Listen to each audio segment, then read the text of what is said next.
let's make lemonade. Okay. Let's go to work. That's the signal. Go. 6. It's beautiful.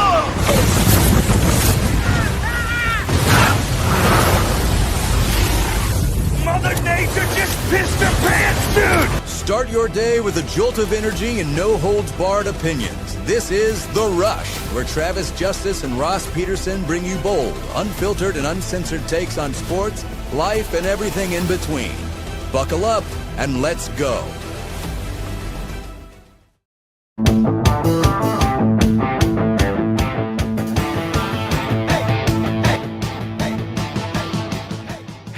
Thursday, everybody. Welcome to the Rush Radio Show, powered by Willis Automotive. If you're listening on the audio stream at therushradio.com or on the Android The Rush with Travis and Ross app, it's weird to have an app that is named after you. It's kind of bizarre, but it works, and it works quite well. Thank you for listening. If you're watching on YouTube, subscribe to this channel. Subscribe. Like this video, leave your comments. You can chat along with everybody else who's watching at the same time, and you can follow us on X, Facebook, and of course, Instagram. Ross Peterson, hello, sir. What's up, buddy? What's up? How's your Thursday, right? Thursday today? Thursday? Yeah, it's Thursday. Bruno's going to be in a little bit later on. Nice. Okay. We haven't talked to Bruno in a couple weeks because he was in the Dominican Republic, and and a little birdie told me that sat on my shoulder that he was in rare form, maybe. In Really? Yeah. Well, I'm interested to hear what the trek was like. Yeah. Because I don't think he was I don't think he took the family. I think he took Sarah, but it was just him and his wife. So he actually got to be Bruno, not dad. Oh, that changes it. Are you different when you're not dad? Oh, come on. Are you kidding me? Because I'm not. I don't really Chad, change. you're right. You're not. You really, that's not. Yeah, you're not. You do. I absolutely am. I'm different if I've got Courtney with me, if I've got the kids with me, than if I'm by myself. Yeah, I do act differently. Yeah, it's me. I'm pretty much the same. My kids look at me and go, "Boy, you're an idiot, Dad." And I tried to hold those idiot moments from when I'm just with my buddies. But yeah, yeah. Okay, I got a question for you. This is going to be a weird way to start a show, but I thought of you this morning getting ready for the show, and I didn't give you the whole thing in the rundown that I sent you. Okay, but I've got some fishing questions. Yes, fishing questions. So this guy by the name of Art Weston, I think he's from Kentucky or something like that. He travels to Texas to do some fresh lake fishing. Okay, and he's like he has like 40 world records. So he's one of these guys that goes out and tries to set world records when he gets on a lake. And he must do his research. He must know exactly where to go. He must know exactly what he's looking for. So he goes down to this Texas lake, hires a professional guide, and he goes looking for an alligator gar. Okay. We have gar. We have gar in Iowa.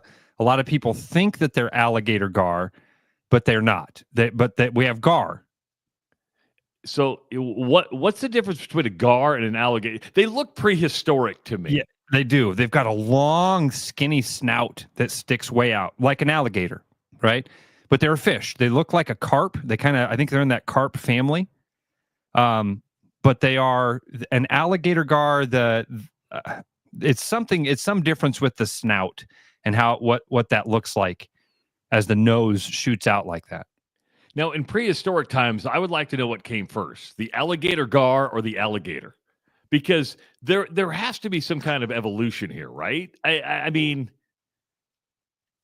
and because this thing looks like an alligator, but has the face of an alligator, but a body of a fish. Yeah, it's just got a real long, pronounced snout with a lot of teeth.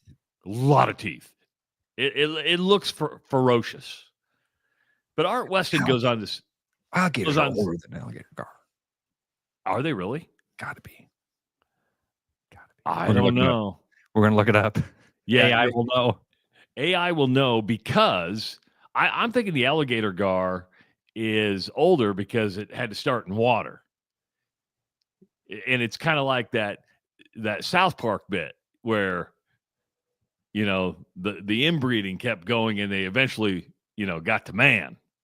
If you've ever seen the South Park evolution bit, it's one of the funniest things South Park ever did. You are so smart. You are so smart. The alligator gar is older than the alligator. Alligator gars have been around for over 100 million years. Wow. 100 million years? Fossil evidence suggests alligator gars have existed for 100 million years. They are considered a living fossil because they have changed very little in that time. 100 million years. So Art Weston goes on this Texas lake. And I'm bringing this up because Ross is an angler. Ross is a fisherman. And he has a plan to use light tackle. What does that mean? Okay. Well, low pound test line. So it's not real thick fishing line. Okay. And probably not necessarily an ultralight pole, but the pole that you're using is all based on what kind of action that you want. So there's ultralights when you're fishing for like bluegill and panfish. You want to have a pole that's very, very reactive, so when you're getting those bites. But when you're fishing for a muskie or a catfish, you want a much more sturdy pole because you're going to have to crank on that thing to bring in a big fish. So that's what lighter tackle basically is referencing how big of a fish you're going to be able to handle with your gear. So normally you'd use light tackle for like a bluegill, maybe a catfish, bass, things like that. Yeah. So you would expect if you're going after big fish, that the line would probably break on light tackle, right? Would you assume that? Yeah, and I would think with an alligator gar with teeth and stuff, you'd want a steel leader and some things like that. But what Art do? Art knows. Here's what I know. Art knows. Art knows. So he used light tackle. He chased this gar after the first bite for 4 hours. And the gar would sit about 12 feet below the boat. It would go to the bottom of the lake and rest for like 10 minutes at a time. They took this fish on the light tackle for over 2 miles. 2 miles. Ross's eyes are getting really big. The gar pulled the boat for 2 miles. For 2 miles. Would take 10-minute rests. Holy cow. When they finally got the alligator gar out of the water, using light tackle, whatever that means, Ross just explained it, but basically the line should have broke. This gar weighed 153 pounds. Oh my God. Was 7 feet 4 inches. 7 foot long fish. So, when you said you'd use heavy tackle for like a muskie or something like that, you're not bringing in a muskie that's 7 foot long, right? You're not bringing in a muskie that's 153 pounds. No. You might catch a sturgeon that would be that big. I had no idea alligator gar got this big. No idea. A 7 foot long fish? That's a shark. 7'4". I mean, you add that 4 inches and you put it next to a 7 foot fish, and you're like, that fish is a lot bigger. That much longer. Yes. All right, I've got to see now. I Googled Art Weston and the alligator gar because I've got to be able to see what kind of tackle this guy was using. It says it's a 1% likelihood catch. This is insane. Holy cow. Man, when you said he had 40 world records, I'm going to be honest. I was hoping this guy was like in his 70s or 80s. He's younger than me. What am I doing?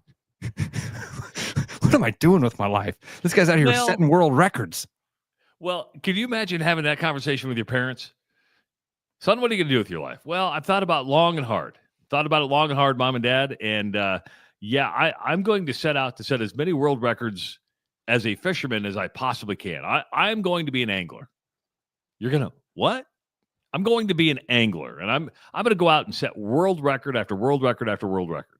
I don't know how much that pays, but he's a man on a mission. So Jason has the exact same question that I was having in my head, and I'm reading through the article, Jason, and I think I found something for us. Jason said, how did that line not break if he was using light tackle? Knowing the difficulty of landing such a large fish on such fragile tackle, Weston and Kirkland, his guide, came prepared with a 6-foot steel leader, sturdy J hooks, adhering to IGFA regulations. The reel drag was set to feather light, relying more on the fish to tire itself out than brute force.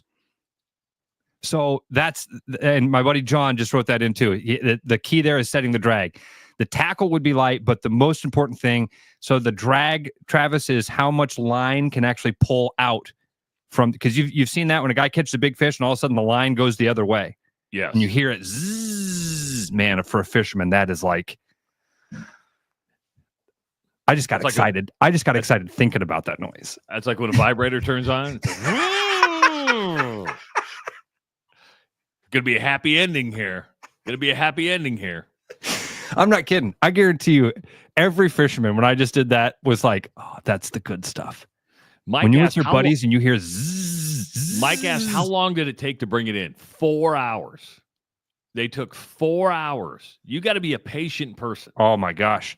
And here's the other thing of that. A couple things.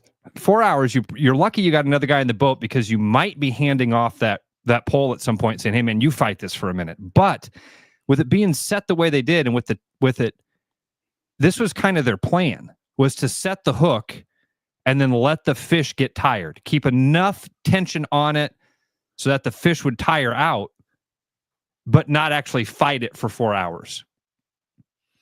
I've seen guys in Minnesota fight a sturgeon for 4 hours.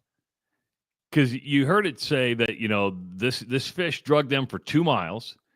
It would get tired. It would sit at the bottom of the lake. Who knows how deep? I mean, at first, the fish was just hanging underneath the boat 12 feet deep. To me, that's fairly deep. I want to know how far down the bottom of the lake was. He's like, I'm just going to go rest. I thought this would get you excited this morning. I love this. This was one of those stories. I'm like, oh, this was made for Ross. This was made for us. I would love to be able to chat with this guy, to talk to him about what went through your head, because you'd set the hook, the fish starts to run. Now the fish decides, I'm going to sit for 10 minutes at the bottom of the lake. There would come a time in my head where I would think to myself, I think the fish got off and I'm snagged. Oh, I never thought of that. It's not moving. It was fighting earlier. It was going, it was pulling us. This thing's just stuck. But wouldn't you be able to see that with like a sonar or something like that? Maybe if they had. I mean, there are tools in a boat that can do that. There's scanners and stuff like that. But for the most part, with like traditional fish finding sonars, you wouldn't see it on a consistent basis there. I don't know. It's an awesome story. That's a fun fight, man. For 4 hours on light tackle with a 7-foot fish. 7'4". I keep forgetting those 4 inches, which that's a whole you're rounding fish. down. Because when I first saw the story, I'm like, God, because even though the thing said 7 foot, and then inside it goes, well, it's 7'4". I go, well, that 4 inches in the angling world means quite a bit. That's really cool. I do want to see. I don't see any pictures of like the actual tackle that he was using, but the pictures of the fish are incredible. Now, for all you PETA lovers out there, this was a catch and release.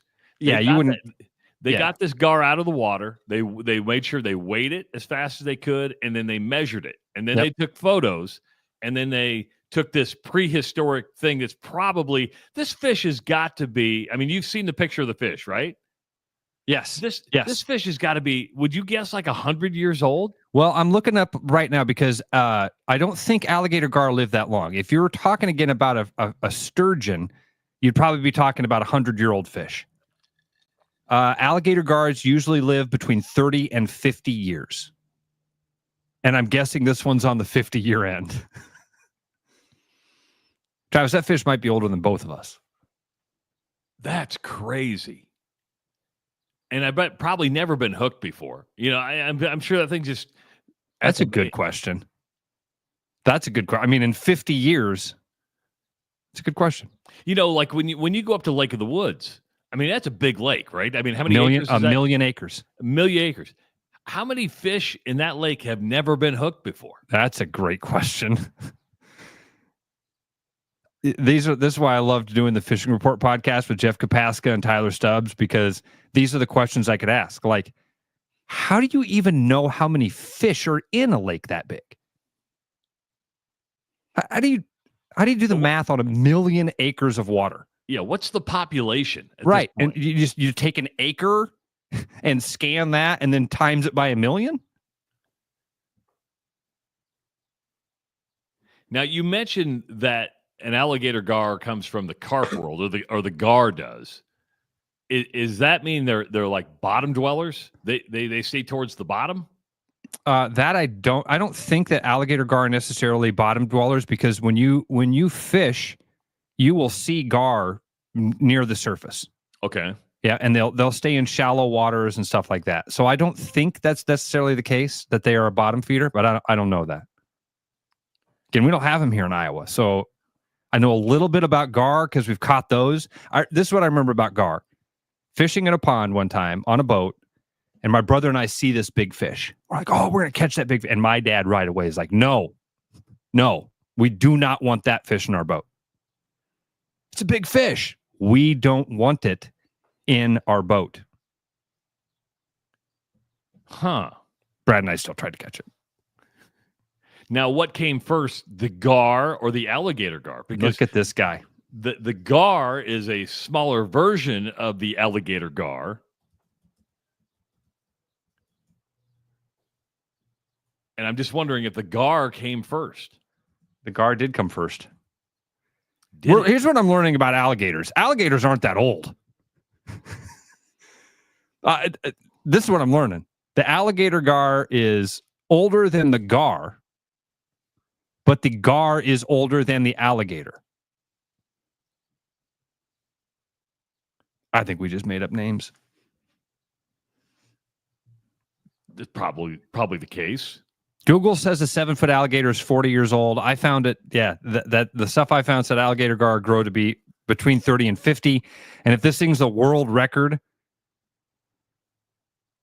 it's going to be old fish. But again, not if you catch a sturgeon, a giant sturgeon, that's going to be twice that age.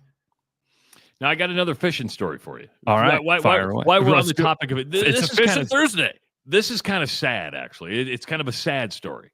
They were having a Major League Fishing tournament down in like Alabama, right? And I've never been to a Major League Fishing tournament, so I don't know exactly what this looks like. But there was a boat accident yesterday. Killed 3 people, many injured. Yes. Now, when they showed kind of this picture, there was probably 50 boats on the lake. I guess my question to you is, you've been in a bigger fishing atmosphere. Do you do they go on your mark, get set, go, and you like race? In a fishing tournament, they do. Travis, they? Yes. And yep. That's why guys want the fastest boats. They're trying to take the most direct line because they know where these fish are. Like this dude, Art Weston, who's caught when you said, man, he does his homework. When these guys go to a tournament, they go and they fish it beforehand. They usually talk to a lot of local guides and fishermen to find out where the best holes are. And then they've all got a few spots. So when they blow that horn, it is literally a speedboat race to those holes. And I don't know if that's what happened. I'm guessing if people died, this happened at a pretty high speed. Oh, that's what I was thinking too, is that it would have to be at a high speed because you're like, and I think it was like right at sunrise. So you're probably off and that just kind of freaked me out a little bit. You're on a lake. You're like, okay, let's go fishing. And I had a boat collision one time at about 15 miles. Not even that. Not even that. No way. Oh, yeah. Really? Yeah. Yep. Totally my fault. Yep. Just lost. I was windy Did you day. exchange insurance information? No, luckily the guy that I hit, it was his boat that I was driving.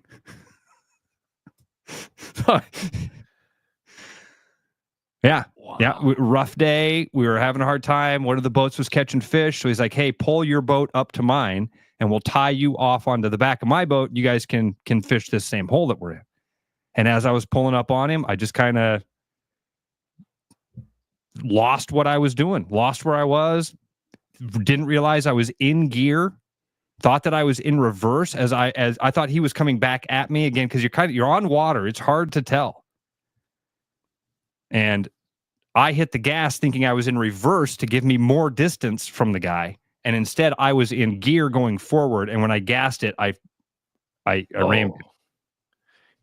My buddy Pat, and he's your buddy too, he's always asking me to go up to South Dakota to go on a lake with him, and I won't go. There's something about, I'm like, yeah, I'm just, I'm not, I only want one pole in my hand, and I know what pole that is. And it's not even a pole. Okay. And so I'm like, yeah, what do you want me to do? He's like, well, you just come out and sit on the boat with us. I'm like, no. I might sit on the dock and listen, I love it when listen people to are a like, podcast. how come Travis doesn't go fishing with you in Canada? Because Travis would be miserable. Yes. That's why Travis doesn't go fishing. My ADHD would kick in and I'd be like, okay, this was a good 5 minutes. Can you bring me back to shore now? No. There's two people I would never take on a fishing trip. You and Mark Charter. Thank you. And I'm not for offended the same reason. For the same reason. You're both wonderful to be around. Terrific guys to sit and have conversations with. That's why Pat's like, hey, I'd like you to come fishing, because really all I'm looking for is the companionship. You don't need to fish. You're going to spend a day hanging out with your buddy outside on a lake. Come on, man. Come have fun. I look at it like I'm in the squirrel cage jail in Council Bluffs, where you can't get out. You're like, you get out of the water and you're like, I can't swim back. I'm literally in a prison cell. That's what a fishing boat in a lake means to me. It is a prison cell. I think of it as like close to heaven. Think about how Ross and I are just completely different here. He is close to heaven. He's as close to Jesus as he ever is. He's out in the middle of a lake, and I'm in literal hell. I am in hell going, God has punished me. I have been sentenced for something that I've done wrong in my life. What mistake did I make in my life that I have to be stuck on this boat? What did I do? Is there a priest here so I can go to confession and get off this boat, please? Mike asks, you can't swim? Yeah, but when you're in a really deep lake and you're a mile offshore, no, I can't swim a mile. I'd like to think I'm in fairly good shape, but not that good a shape. And going against the current in a heavy, if it's windy I wouldn't want to there, swim in almost any lake that big. No way. Damn. That's so funny. You're like the squirrel cage jail when you're in there. That's an actual thing. I don't know if you guys have ever been to Council Bluffs, but it's now like a tourist attraction. They had this contraption that, I mean, it was really brilliant at the time. Yes. Might be a bit inhumane today. All of these things. But you can go tour the squirrel cage jail in Council Bluffs, and you're like, oh, this is the way prison should be. This is the way jail should be. It's like a round, where the jail cells are pie shaped. Yeah, and then they can there's only one door for this entire contraption, and then they have to rotate the guy or gal who they want to let out to the door. And it's like multiple floors. It's like, damn, brilliant. I've never seen it in person, Travis, but I've seen pictures of it.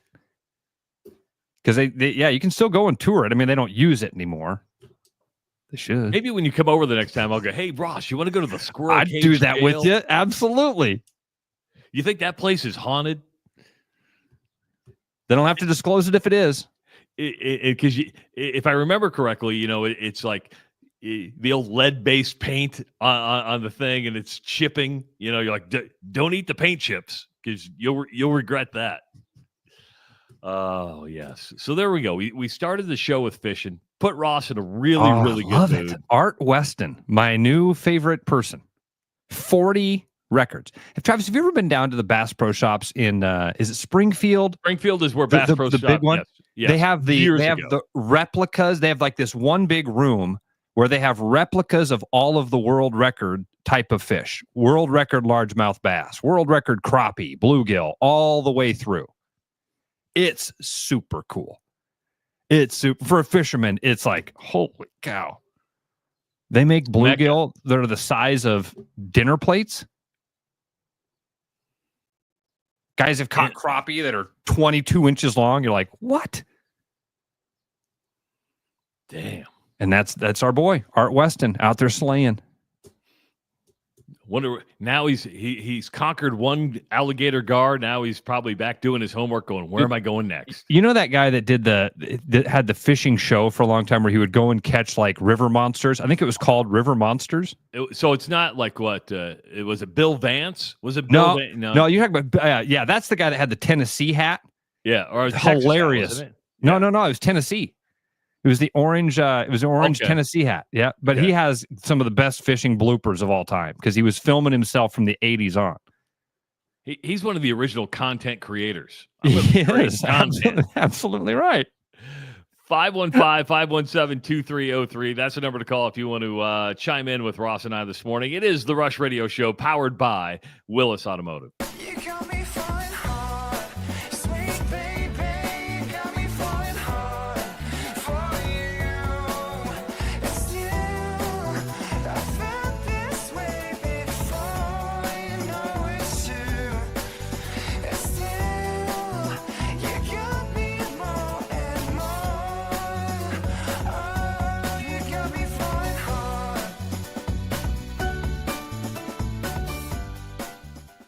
You've dreamed about an absolutely organized garage or closet? See it for yourself at Absolute Garage & Closet's beautiful showroom in Urbandale. See the latest in garage storage, custom closet systems, and epoxy flooring applications up close, and imagine how good it will feel to have your garage, closets, or other spaces absolutely organized. Free consultations, friendly service, and quick project turnarounds, Absolute Garage & Closets is ready to bring peace of mind into your home. Visit Absolute Garage & Closets at 3169 99th Street in Urbandale or at absolutegarage.net. Spring is here, and so are spring pests. Whether it's birds in your dryer vent, raccoons in your chimney, squirrels in your soffit, ants in your kitchen, or bats in your attic, with over 20 years of experience, Bats and Bugs Pest Solutions can help. Call us today at 515-218-3400 to schedule your inspection and see how Bats and Bugs can help prevent your home from becoming their home. There's a new spin on casual dining near Drake University. Lucky Horse Beer and Burgers. Craveable faves, flatbreads, delicious burgers, frozen cocktails, and a crazy cool vibe. Get to Lucky Horse Beer and Burgers today. We here at Willis Automotive pride ourselves on providing the utmost in hospitality, treating everyone who walks through our doors like a guest in our home. And during our Friends and Family Sales event, we extend that philosophy to our prices. From our Willis Automotive campus in Clive to each location across the metro, we have over 575 pre-owned vehicles for sale at our special pricing, including 55 vehicles priced less than $18,000. Visit our website at willisauto.com or stop into our many locations across the metro and experience the Willis difference today. With over 260 beers on tap, El Bait Shop isn't just another craft beer bar. It's the best. Beer lovers know. El Bait Shop, 200 Southwest 2nd, Des Moines. Missing a quality home-cooked meal? You know, the kind Mom used to make. Lucky for you, we found her recipe book. Welcome to the High Life. Welcome to the Champagne of Bars. You know, Brian, at Central City, we really do have the best selection around. I know. High-quality stuff you can't find anywhere else. Whistle Pig Plantation Rum. Yeah, and over 150 of the best scotches on earth. And a ton of bitters, mixers, and more. You know what we are? High class. Definitely high class, yeah. Make way for the natty. Okay, maybe medium class. Central City Liquor is home of the 10% cash coupon. And the wooden nickel program. We've returned and we brought snacks, sarcasm, and absolutely no sense of shame. It's the Rush Radio Show, powered by Willis Automotive.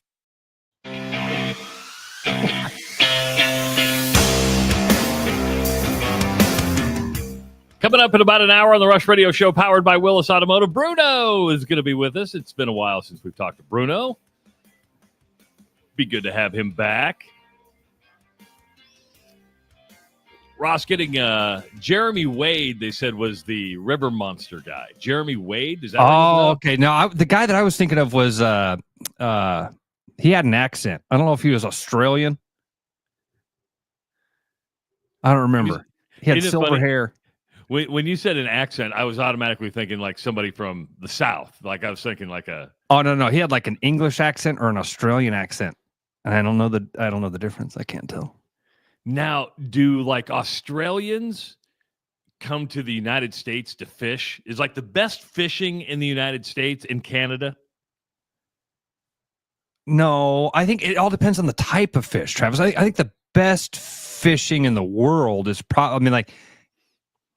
I think saltwater fishing is what guys are looking for. And then if you're coming to the States, like our listener, John, who's one of my good buddies, he goes to the Great Lakes and catches monster walleye. These things are pigs, dude. So it depends on what type of fish you want to catch. And then you go and you track those down. Some people would say stream fishing in Colorado. Some people would say saltwater fishing in the Caribbean. It all depends on what you want to do. Now, are those guys, again, we're spending a lot of time on fishing, but I have so many questions. This has piqued my interest today for some reason. Because you brought up the saltwater fishing, you brought up the trout stream, because that's trout's more fly fishing, right? Or not? Yeah. I mean, yes, you can catch. I mean, I've never caught a trout fly fishing. I always just use normal rod and reel stuff, but yeah. Are there guys? Are fishermen kind of like car guys? Like, I'm getting a Chevy, I'm getting a Ford. 100%. So they're only getting like I only fish in a freshwater stream for trout, and they're not going to go up to the lakes to do a sturgeon. So exactly right. There are Travis, it's kind of like when there are guys that ride motorcycles, and then there are Harley riders, right? And Harley riders are not going to let you think that they just ride a motorcycle. I mean, they're not some loser that rides a motorcycle, damn it. They spent the money to have that HD, right? And they're going to tell you about it, remind you with all their orange and black gear, and they're going to wear the uniform. Fishermen are the exact same way. If a guy decides he is a fly fisherman, you're going to know about it. He's going to wear the uniform. He's going to tell you about it. He's going to tell you how his version of fishing is way better than your version of fishing. It's just like having a Harley. Same thing happens with muskie fishermen. Fishing for muskie is a very specific thing. You have to have very specific tackle, very specific waters. And so once you get hooked on that, that becomes your mission. You just want to catch that one type of fish, and you become blind to all, literally. I mean, like one of my best friends growing up, Kevin Hansen, he was my first outdoors buddy. He owns Rod and Rivet, the fly fishing store in Des Moines. Kevin and I don't fish together anymore because he just doesn't like the type of fishing that I do. He wants to do the fly fishing thing. He wants to be on his Harley, right? And I don't have a Harley. I've got a Harley. I just don't ride the thing. So that's what I would say. It's like a car guy. You get a guy that's like, man, I'm a Chevy guy.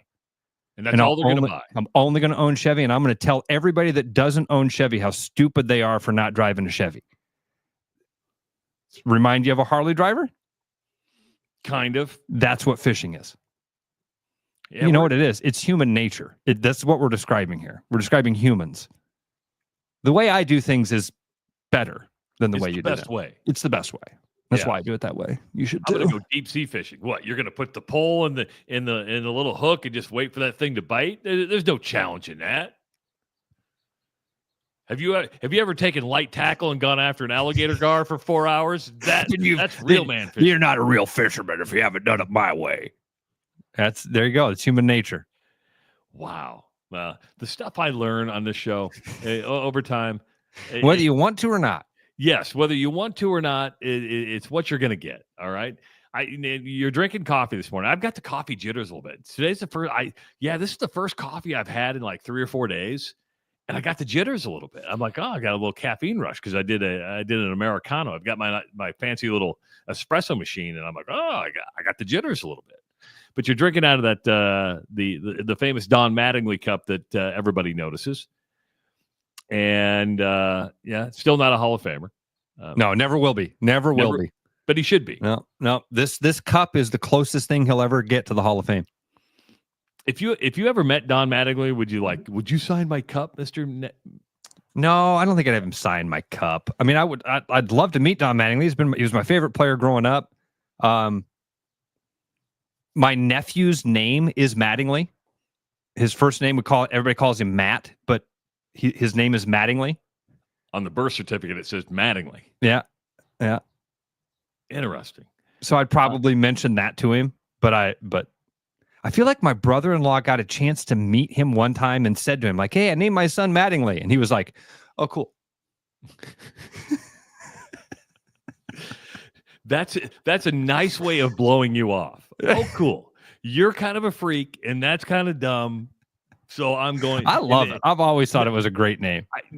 But somebody who hears that going, "Really? You named your kid?" Oh, after yeah. me?" There's people that are like, "What?" I sat by Don Mattingly one time. Really? Because he's from Evansville, Indiana, and I was calling a Creighton Evansville game in Evansville, and this was before he got into managing. And he went to the game and courtside, and I'm like, "Oh, that's Don Mattingly. That's Donnie baseball." He was a pretty good baseball player back then. He was. But so the reason I brought that up is because we're going to talk Yankees, and the Yankees won last night, beat Kansas City 4-3. Aaron Judge. When you say Aaron Judge, what do you really think of when you hear Aaron Judge? I mean, I think of a giant man. The first thing, it's the physical stature and a power hitter, right? I mean, absolutely. He's either hitting home runs or he's striking out. That's not the case this year with Don Mattingly. Now, I know we're only at 81 plate appearances, I think, so we're pretty early in the season. I mean, it's not like they have a ton of games. But Ross, he is earning every bit of his monster contract. He had a 7th home run last night, which is 7th or 2nd in the big leagues.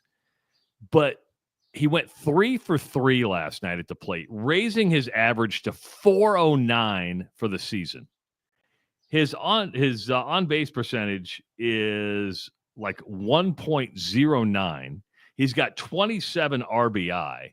His numbers are absolutely insane because everybody's like, he went 10 games without a homer until last night. It was his first home run since like April 4th. And you're thinking, what has he done? Oh, he's been doing a lot.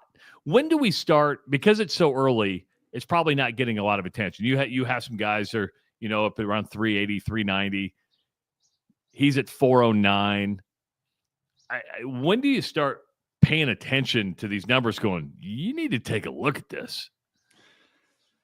Not for a while, Trav.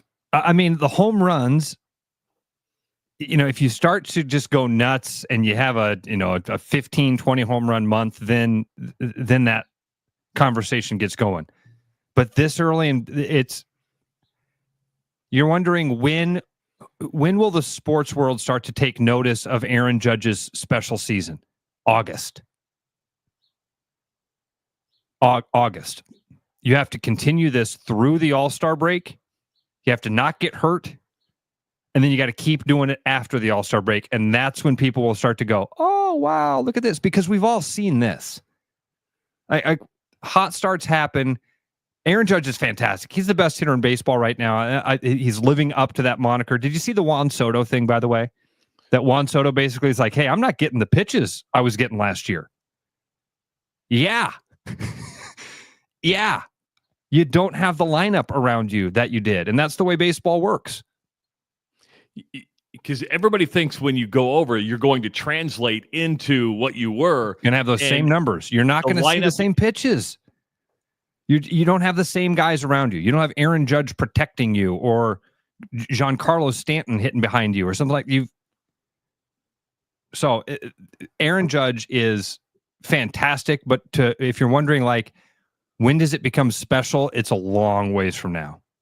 Long ways. Yeah, like August. Seriously, it's for it builds. And again, if you have a 3 home run game, you have a 5 home run week, you get a 20 home run month, then all of a sudden it's like, whoa, compare this to Barry Bonds, compare this to some other historical things that have happened. But hitting 400 on April 17th, I'm impressive, very, very cool.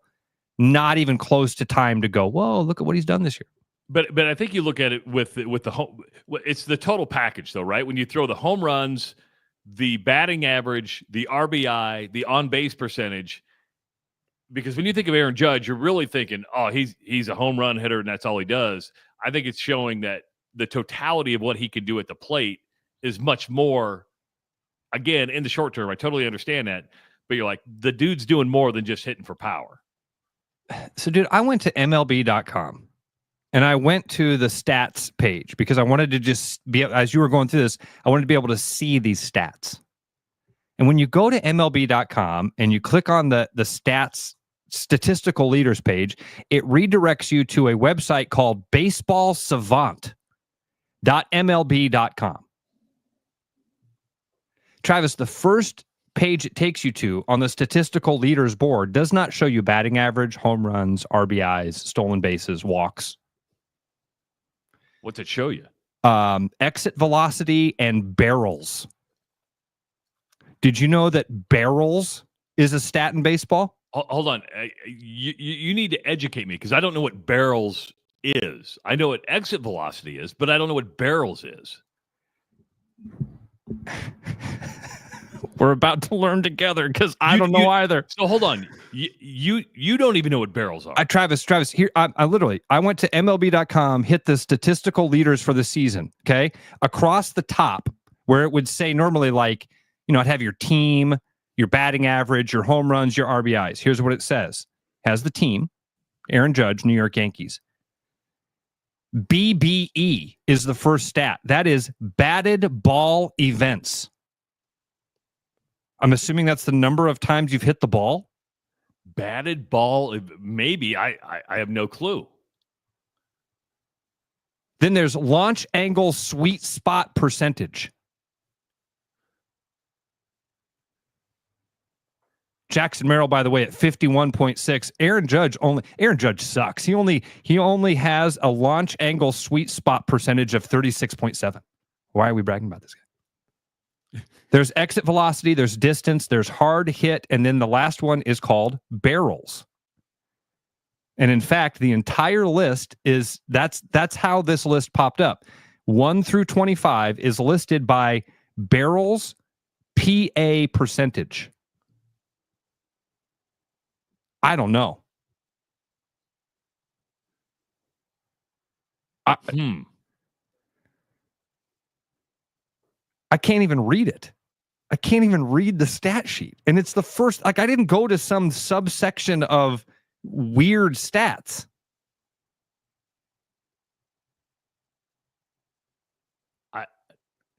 See, this is where baseball is getting more confusing in that I don't know.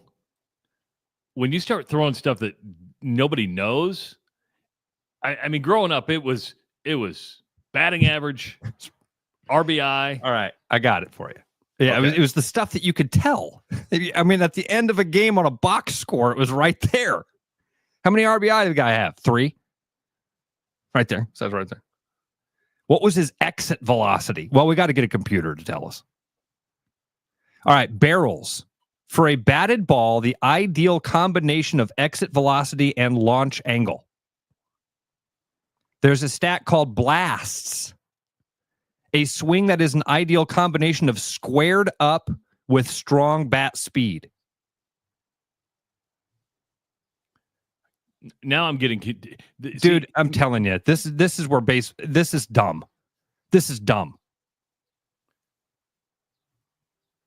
This is like a disclaimer at the end of a drug commercial. Do you know what I mean by that? I mean, Yes. it's like Yeah. you say this stuff. I'm like, I think you just said anal leakage, but I really don't know what you're saying here.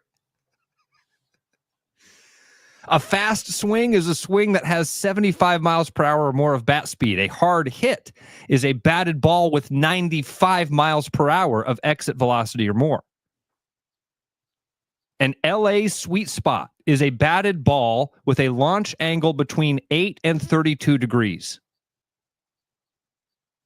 And squared up is a swing where at least 80% of the potential exit velocity based on the swing speed and pitch speed is converted into actual exit velocity. I'm reading from StatCast metrics. See, you have to be an MIT physicist to understand what any of this stuff means. And if you have a baseball guy out there really trying to tell you what it means, they don't know.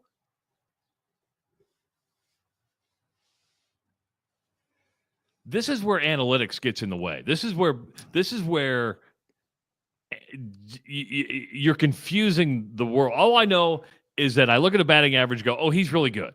Yeah, and that's all I need. I just need to know. It's that old Moneyball thing.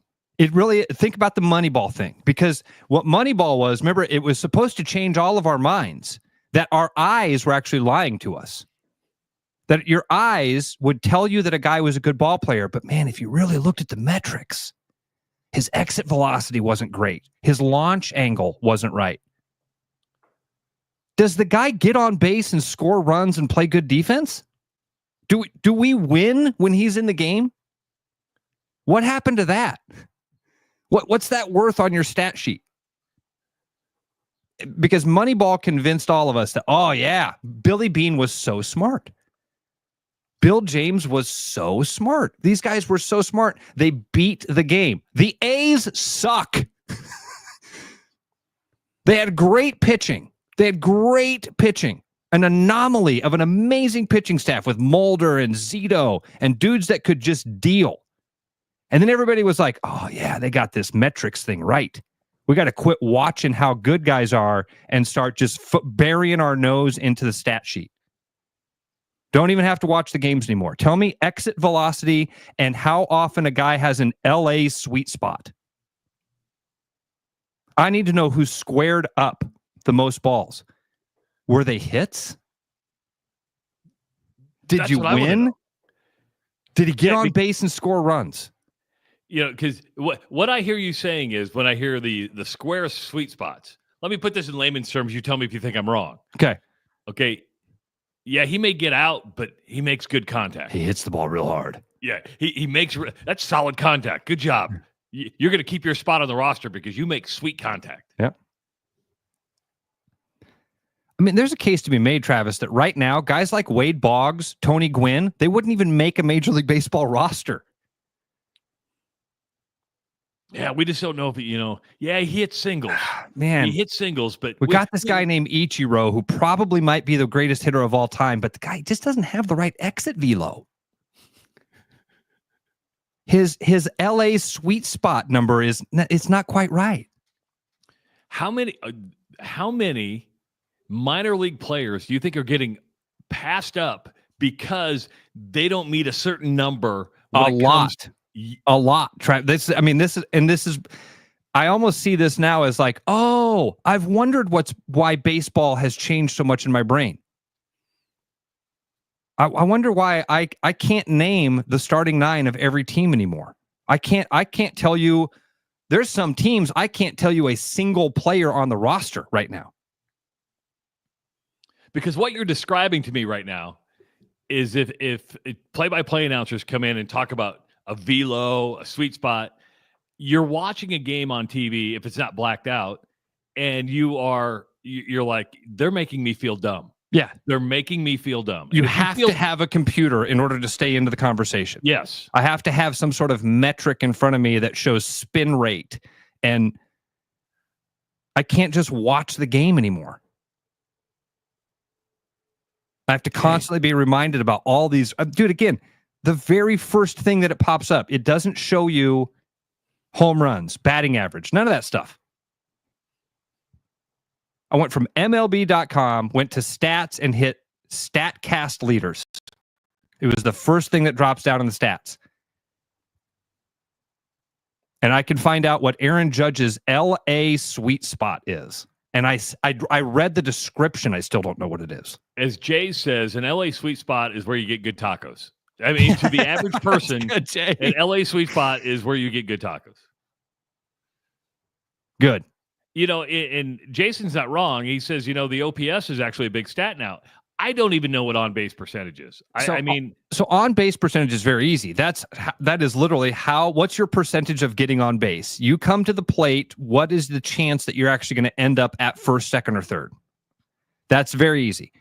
OPS gets a little bit confusing because the S is slugging percentage. OPS means on base plus slugging. So slugging percentage is a little bit harder to calculate. You have to do total bases based on the number of at-bats that you have and how many total bases do you get with each at-bat. Overthinking it. Did you get a double or a triple? That's to your point. Like when OPS came out and people are like, hey, this is actually a really cool metric. You take these two numbers, put them together, and it comes up with this other figure, and we can rank those guys, and that's a pretty good indication. But even that, I felt like that was the tipping point. That was the tipping point of like, well, yeah, we've already got those two stats. Why do we need to add them together to create a third stat? I mean, think about it. Football doesn't do this. Basketball doesn't do this. No. Golf does. No other sport does. I shouldn't say that. Yes, they do. Yes, they do, Travis. Golf is using technology and all that stuff. They don't force it on the viewer or the fan to confuse your brain. You know, in golf, that's a great point, Travis. If I were to go to the PGA and look at stats, I would still see things like fairways in regulation or greens in regulation, putts per hole, those sorts of things that we all can look at and go, oh, I know what that number means. I know exactly what that number means. I know if that's good or bad. I mean, does golf use a launch angle and a velocity speed? I know we get club speed, but do we really care about club speed? What we care is, did you hit the ball in the fairway and did you play a pretty clean round? No, in baseball, we have to have launch angle sweet spot percentage. And Aaron Judge, by the way, the guy that we've all said is having the best season and is maybe the best hitter in baseball, he, for launch angle sweet spot percentage, Aaron Judge is, I'm into the 90s, 94th. He ranks 94th in the league in launch angle sweet spot percentage. Can you imagine the job performance review with Brian Cashman? Aaron, we need to bring you in. Hey, you're doing a really good job hitting home runs. Your batting average, but we really need to talk about. Did you hit 400? You've had 7 home runs, leading the team. Your clubhouse leader, face of the franchise. Can we talk about this launch angle sweet spot percentage for a moment? You're really underperforming in here. Is there a reason? You know, you don't think you're hitting the sweet spot? You know why we're paying you, right, Aaron? And to me, when I hear that, you're saying he's in the 94th percentile, but when I hear he has 7 home runs, second most in the Major League Baseball, he's hit the sweet spot quite a bit. Not enough. Not enough. He's 94th in the league.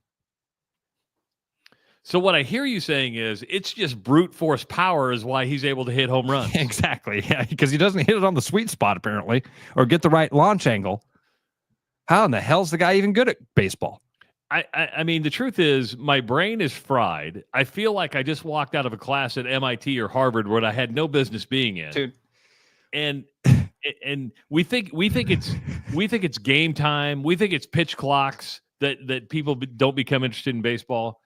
It's stuff like this that confuses people who are like, the game has passed me by. There's a stat called EV50. Okay. What is that? Well, there's a paragraph that describes it. For a batter, EV50 is an average. Okay, everybody buckle up and get your pen and paper ready. All right. This is the professor telling you to take notes. This is going to be on the exam. For a batter, EV50 is an average of the hardest 50% of his batted balls. For a pitcher, it is the average of the softest 50% of batted balls allowed. What? It's an average of the hardest 50% of his batted balls. What? Again, the guy with the highest EV50 is Aaron Judge. His is 108.5. Gunnar Henderson is second at 107.5. You know, this actually seems like a pretty good one. It's Pete Alonso, Shohei Ohtani. So there we go. We found the stat that really can determine whether or not you're a good baseball player. It's EV50. Thanks, Ross. You're welcome. Feels like a gas I buy at Quick Start. Will that be an essay question or a multiple choice on the exam? You want the EV50? That's the yellow handle. Make sure you're using the yellow handle for your EV50. Only in select cars because, and don't expect better gas mileage. 515-517-2303. We got an hour in the books coming up at right around 7:30. Bruno's going to jump in the studio with us, talk about what's coming up at the Full Court Press Establishments, El Bait Shop. You know, it's the Easter weekend. And what does that mean? And who's going to be open? Who's not going to be open? We'll find out when Bruno jumps on at 7:30. It is the Rush Radio Show powered by Willis Automotive. Spring is here, and so are spring pests. Whether it's birds in your dryer vent, raccoons in your chimney, squirrels in your soffit, ants in your kitchen, or bats in your attic, with over 20 years of experience, Bats and Bugs Pest Solutions can help. Call us today at 515-218-3400 to schedule your inspection and see how bats and bugs can help prevent your home from becoming their home. You've dreamed about an absolutely organized garage or closet? See it for yourself at Absolute Garage & Closet's beautiful showroom in Urbandale. See the latest in garage storage, custom closet systems, and epoxy flooring applications up close, and imagine how good it will feel to have your garage, closets, or other spaces absolutely organized. Free consultations, friendly service, and quick project turnarounds, Absolute Garage & Closets is ready to bring peace of mind into your home. Visit Absolute Garage & Closets at 3169 99th Street in Urbandale or at absolutegarage.net. Missing a quality, home-cooked meal? You know, the kind Mom used to make? Lucky for you, we found her recipe book. Welcome to the High Life. Welcome to the Champagne of Bars. With over 260 beers on tap, El Bait Shop isn't just another craft beer bar. It's the best. Beer lovers know. El Bait Shop, 200 Southwest 2nd, Des Moines. Thinking about buying a home? Get pre-approved in 30 minutes with Gary Presnell at Northwest Bank in Des Moines. Gary offers first-time home buyers programs, VA, FHA, IFA, and conventional loans. Call Gary at 515-975-6767 or find his profile at nw.bank. Member FDIC Equal Housing Lender. You know, Brian, at Central City, we really do have the best selection around. I know, high quality stuff you can't find anywhere else. Whistle Pig Plantation Rum. Yeah, and over 150 of the best scotches on earth. And a ton of bitters, mixers, and more. You know what we are? High class. Definitely high class, yeah. Make way for the natty. Okay, maybe medium class. Central City Liquors, home of the 10% cash coupon. And the Wooden Nickel program. Hey everybody, this is Mason Miller, sales manager out here at Willis Infinity. A couple of great things going on this month. We got tons of inventory, and on top of that, right now, we have 1.99 out to 60 months on the new QX60 and up to $2,500 in cash on here. Also this month, we are still doing the 2.9% up to 60 on new QX80s, the 3000 in Conquest. For more information, visit your favorite Infinity sales consultant on our showroom or online at willisinfinity.com. Do you have a pest problem? With over 20 years of experience, Bats and Bugs Pest Solutions is Central Iowa's local expert in fast, effective, eco-friendly pest solutions at a fair price for your home or business. Call us today at 515-218-3400. There's a new spin on casual dining near Drake University. Lucky Horse Beer and Burgers. Craveable faves, flatbreads, delicious burgers, frozen cocktails, and a crazy cool vibe. Get to Lucky Horse Beer and Burgers today. You got me falling hard, sweet baby, got me falling hard for you. It's new, I felt this way before, you know it's true. It's still, you got me more and more. Oh, you got me falling hard.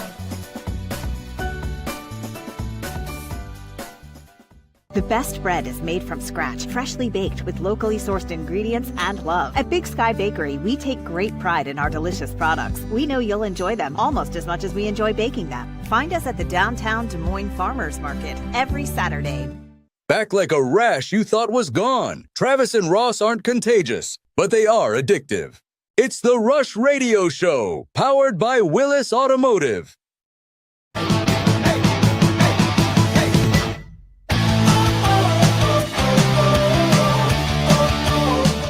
Welcome to the Rush Radio Show, powered by Willis Automotive. Happy Thursday to you. It is the 17th of April. I'm Travis Justice. He's Ross Peterson. If you're listening on the audio stream at therushradio.com or on the Android app, thank you so much. If you're watching on YouTube, give this channel a subscription, like the video, leave your comments.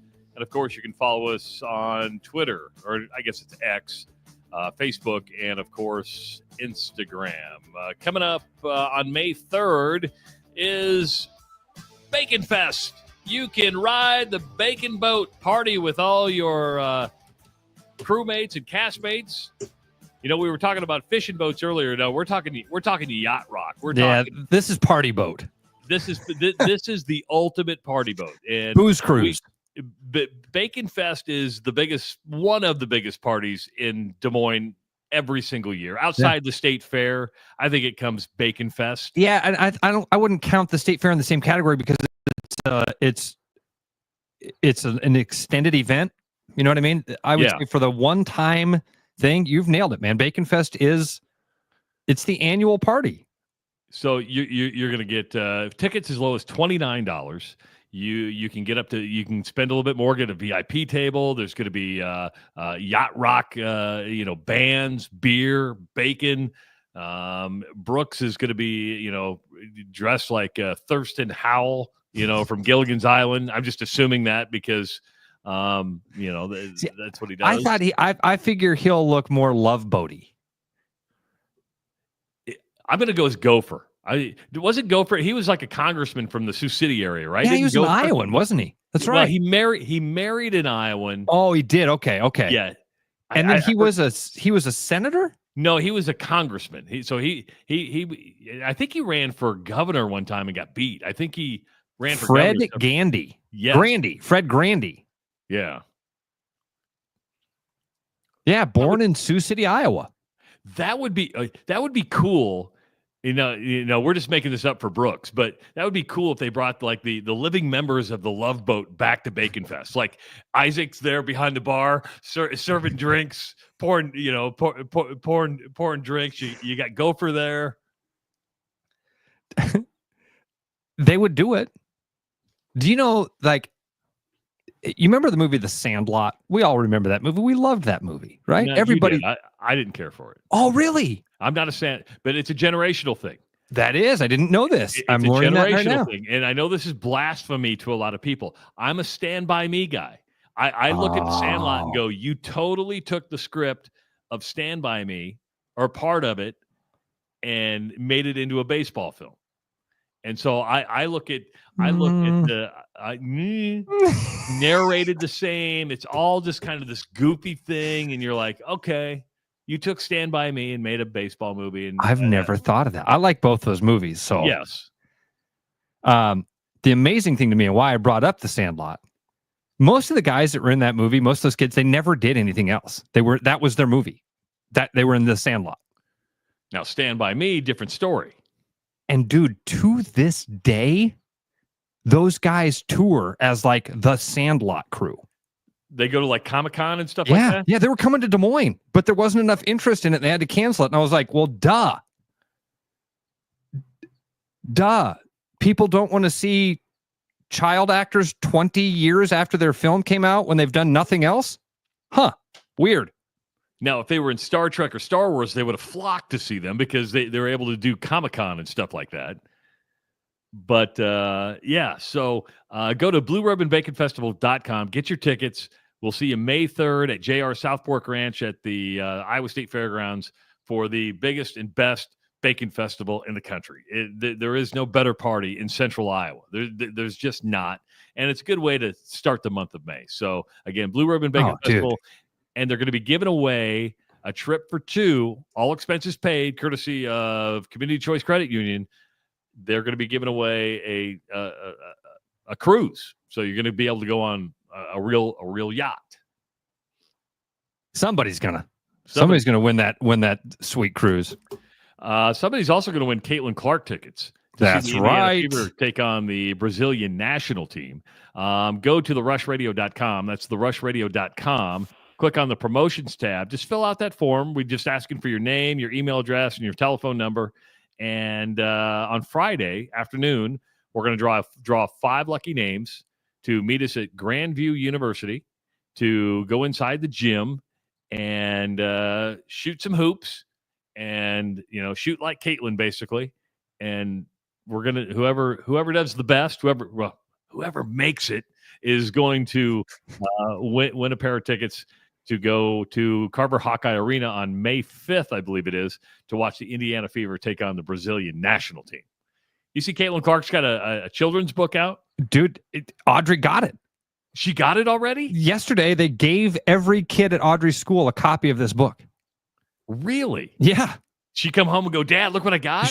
I went and had lunch with her yesterday, and she walked in. She's like, Dad, I got a Caitlin Clark book. Will you take it home with me so I don't leave it in my locker? Yeah. So it's I think published by Golden Books. Like Golden Books are known for children's books. I believe it was written by the daughter of her Iowa attack, so the coach's daughter of the Iowa attack team. I know this is like, getting really convoluted, like wrote the book. So Caitlin didn't write it. It's 24 pages. I'm assuming it's fairly easy reading for. Yeah, it's a children's book. Audrey was reading it, last night. Yeah. But they gave away a lot of copies. They're going to be selling a lot of copies. The Caitlin Clark. Listen, I understand people, there could people that could turn their nose up at this, but I think that's kind of cool that she let her old coach's daughter write the book. Yeah. It's kind of like being on a box of Wheaties now, because Golden Books doesn't do these biographies a lot. The other famous people they've done them on, LeBron James and Taylor Swift. So It's you're insane. like, you're in pretty good company at that. It's insane, dude. And the kids were over the moon excited about those books. I would have got the book when I was a kid because I wasn't much of a reader. I'd have been like, oh, cool, I got a book. I'm going to read it. And I never read books. I was never a reader either, Trav. Did you do Book It? Do you remember the Pizza Hut Book It? No. So when I was growing up in school, you could do the Book It Club. It was and if you read a certain number of books, you got a personal pan pizza from Pizza Hut. How do you prove it? You just walked in and said, I read this many books? Yep. You walked in and said, I read 4 books. And then the teacher would go, oh, here's your pizza pass. Yeah.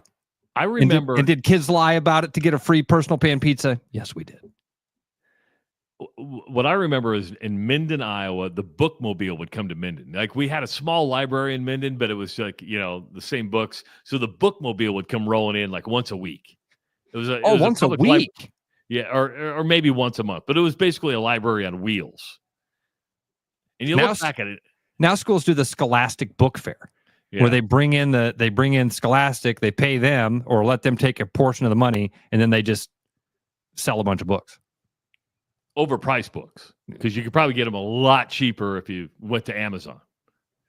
But everybody likes to look at a book, and you're like, oh, I want this one because it's got a cool cover on it. But I think the Scholastic book fairs have been around since we were in school. Yeah, I think so. Now it's Yeah, just feels right. You're kind of like me. Well, is there an audiobook? Because I'll listen to that. Probably won't read what it. I do. But I'll listen to a book. I can say I've listened to more books than I've read in my life. Our buddy Corey from Bats and Bugs says first job was at Pizza Hut. Kids loved Book It. Yes, we did. I wonder if that was a local Des Moines thing because I don't remember it. Oh, that's a good question. Or if it was on the nationwide franchise thing. No, the Pizza Hut Book It program. Oh my gosh, it's still around. It's still around?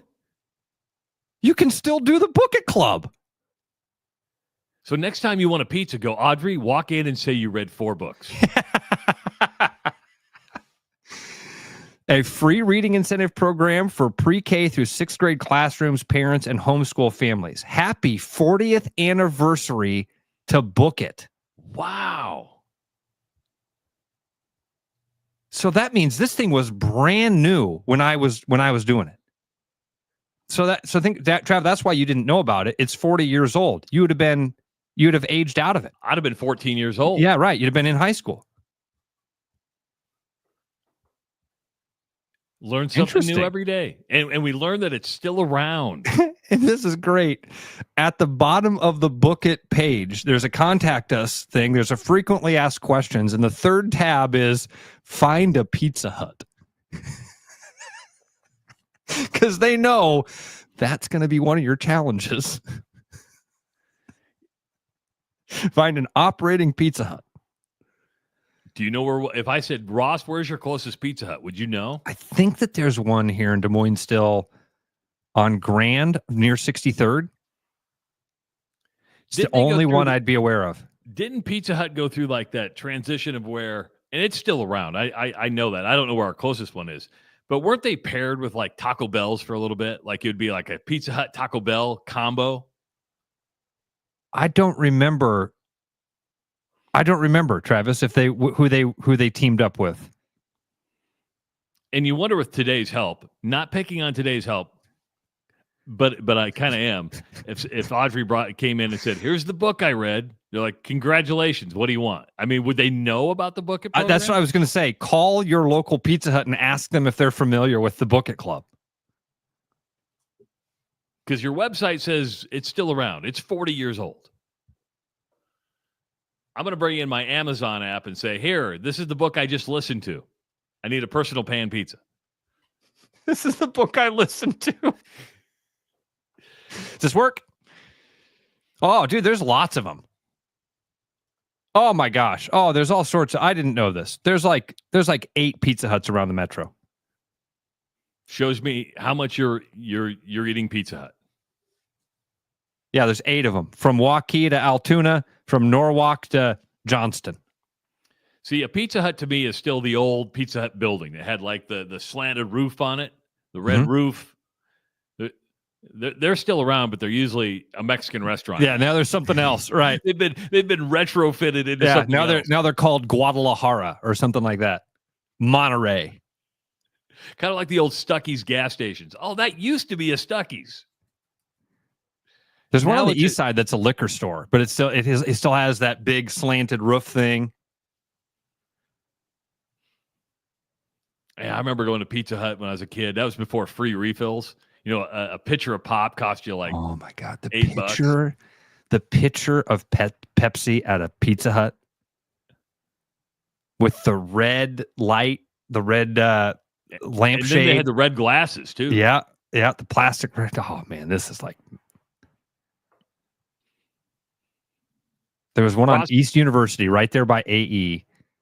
It was after every baseball game. You know what I mean? That was every Book It thing I ever did. That was where we redeemed it. And I don't know if this was for you when you were a kid, but for me, I mean, now pizza takes what, 10 minutes to make tops? Yeah, probably. You'd go to Pizza Hut and you'd wait like 45 minutes for your pizza to get to the table. It was good though. It was really good. Really, really good. I'm just saying. How cool. I didn't know Book It was still a thing. I didn't know Book It was 40 years old. Congratulations. Oh. Ross, you know it's pathetic. We were talking about the baseball stats. You know what is pathetic? Is when the bench is clear and there's no fight. Last night against the Nationals and the Pirates, I saw this. You had a lot of peacocking going on. Yeah. Jorge Lopez hit a batter, then almost hit Andrew McCutchen in the head, and he got ejected. But they decided to clear the benches. And I'm like, oh, we're going to see. And if you go to ESPN.com, they're like, benches clear in Pirates Nationals. Like, yeah, finally, we got to fight. And then you watch it and you're like, oh, total you dud. guys are pathetic. Yep. You're all I'm really, pathetic. and quite frankly, I'm kind of disappointed in those Pirates. Andrew McCutchen has been the face of that franchise for 20 years, it feels like. You got to protect him. Somebody should have gone out there and thrown a punch. Or, at least, more than get out there and do, the peacocking thing. Oh. Well, and then you get everybody gather around the mound. Then they go to the wide shot, and like 5 minutes later, the bullpen guys here come the fat guys from the bullpen jogging in so that they can. Yeah, I'm with you. I completely agree with you, Travis. I got a text last night. It was like, oh my God, bench is cleared. Like, yeah, oh man, there must have been a brawl. And then you see the start of it. They plunk one guy, and the next batter, he almost hits Andrew McCutchen in the head. Somebody's got to go out there and do something. And nobody does anything. They get out there and, talk to each other. You looking at me? Come on, man. Dropping some F-bombs. It becomes an NBA fight. Everybody pretends like they're tough guys. But think about what we're saying right now. Deep down, we really want the chaos. If you're going to clear the benches, give us something to get excited about. Chaos. I'm that way. I want to see the fight. When I go to a hockey game, I want to see a fight in a hockey game. I'm with you. I do too. I don't like that word chaos in this situation because I don't think that's what we're hoping for. Because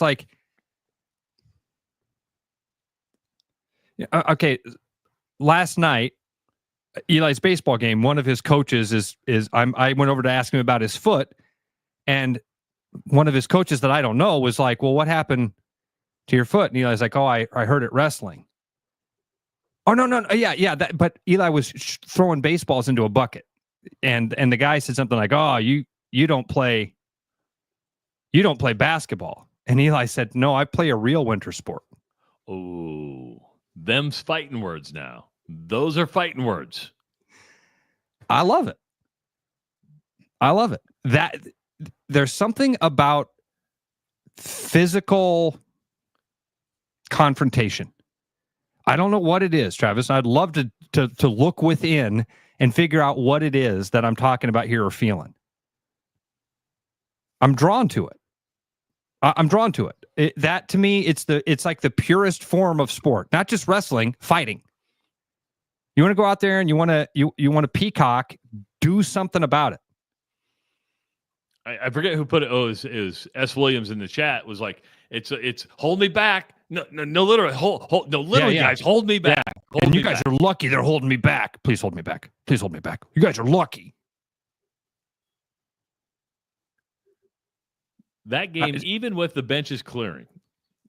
Now they must be mad in Pittsburgh that their bricks aren't out on the because